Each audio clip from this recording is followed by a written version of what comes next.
Doctors कैसे हो आप लोग। आज हम बात करेंगे पोस्टमार्टम हेमरेज कॉजेज के बारे में। देखो पीजी में कभी कभी सवाल पूछ लेता है कि क्या कहते हैं इनमें से कौन सा पोस्टमार्टम हेमरेज का कॉज नहीं होता है। कभी कभी गायनी ऑप्स का एक क्वेश्चन है, कभी कभी पूछ लेता है। और जो फोर्थ ईयर के बच्चे हैं उनके लिए बहुत इंपॉर्टेंट भी होता है कि कभी क्वेश्चन में पेपर में आ जाता है 4 नंबर का कि पोस्टमार्टम हेमरेज कॉजेज क्या क्या होते हैं। तो अगर आपको 4 चीज़ें पता है तो आप 4 चीज़ों को बड़ा करके क्या कहते हैं अच्छे नंबर भी लेके आ सकते हो। तो यूजी और पीजी दोनों के हिसाब से बहुत इंपॉर्टेंट होता है। तो उसकी ट्रिक क्या होती है? ट्रिक उसकी होती है 4 टीज। 4 प्रकार के टी होते हैं। अब टी क्या होता है ये देखो, आपका ये है यूट्रस, ठीक है। ये बताऊंगा कैसे। पहला जो टी होता है ना उससे होता है, उसका मतलब उसमें क्या होता है यूट्राइन एटोनिसिटी। क्या? एटोनिसिटी। एटोनिसिटी जो टोन होती है ना किसी चीज़ की, टोन मतलब टाइटनेस, एटोनिसिटी हो जाता है, ठीक है, उल्टा हो जाता है। अब इसमें कैसे होता है देखते हैं कि पोस्टमार्टम हेमरेज यानी बच्चा जब पैदा हो गया उसके बाद ब्लीडिंग अगर हो रही है तो उसके कारण क्या है? पहला है यूट्राइन एटोनिसिटी। अब ये कैसे होता है?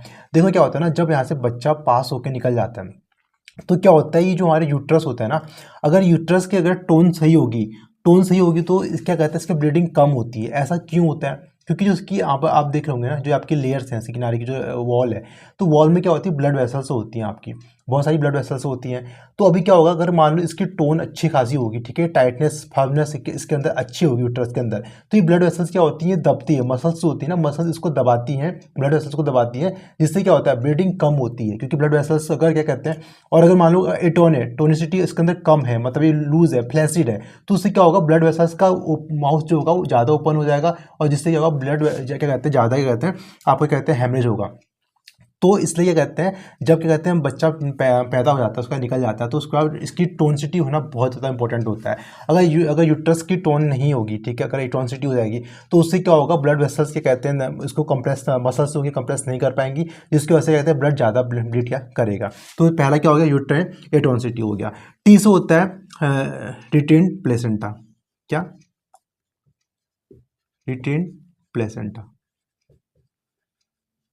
ठीक है। रिटेन प्लेसेंटा का मतलब होता है कि अगर मान लो प्लेसेंटा का कुछ पार्ट, अगर मान लो यहाँ पर प्लेसेंटा है, अब प्लेसेंटा का कुछ पार्ट क्या कहते हैं अगर यहाँ ले जाए, आधा थोड़ा सा बच जाए इसमें, तो उससे ब्लीडिंग हो सकती है। क्योंकि यहाँ पर आपको देखो कोई, देखो बच्चा पास हो गया ना, तो उसके बाद क्या हो रहा है कि पता नहीं चल रहा आपको ब्लीडिंग कहाँ से हो रही। तो हो सकता है कि जो प्लेसेंटा है वो क्या कहता है कहीं पर क्या कहते हैं यहाँ पर रह चुका है, ठीक है। जैसे एक कंडीशन होती है प्लेसेंटा एक्रेटा होती है, तो उसमें क्या होता है आपका प्लेसेंटा होता है वो बहुत ज़्यादा अंदर डीपली चला जाता है इसके अंदर, इन मसल्स के वॉल के अंदर। तो उससे क्या होता है जब बच्चा तो निकल जाता है, प्लेसेंटा का आधा पार्ट निकल जाता है, लेकिन कुछ पार्ट जो होता है यहीं पर रह जाता है, तो ये ब्लीडिंग करते रहता है। तो यही क्या कहता है पोस्टमार्टम हेमरेज का एक कॉज भी बनता है। तो रिटेन प्लेसेंटा ये हो गया, या फिर रिटेन टिश्यू भी कर सकते हो, ठीक है। तो ऐसे ऐसे प्लेसेंटा कर लो या फिर टिश्यू भी कर लो, टिश्यू करके याद कर लो।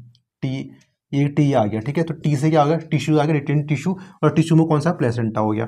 और टेंसिटी में क्या कहते हैं, टी से हम क्या कहते हैं टोंसिटी याद करते हैं, ये टोंसिटी याद करने, ठीक है। और टी से क्या होता है ट्रॉमा।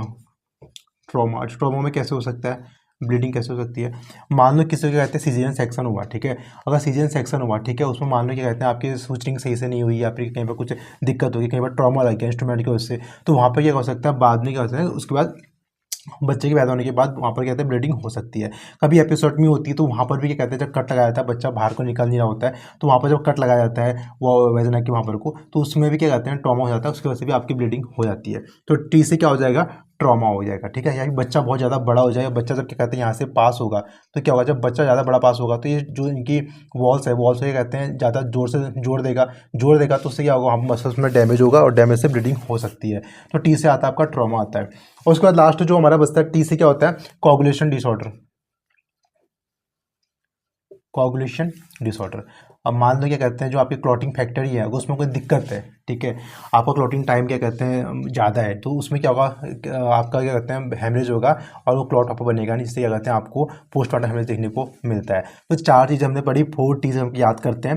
पहला जो होता है यूट्रिन एटोनिसिटी याद करते हैं, ठीक है, टी से टोन, और लेकिन यहाँ पर याद रखना एटोनिसिटी है, ठीक है, टोनिसिटी याद मत करना, एटोनिसिटी है, ठीक है। उसको हम टी से पढ़ा रिटेन्ड प्लेसेंटा या फिर रिटेन्ड टिश्यू, टिश्यू करके याद कर लो, और टिश्यू में प्लेसेंटा आ जाएगा।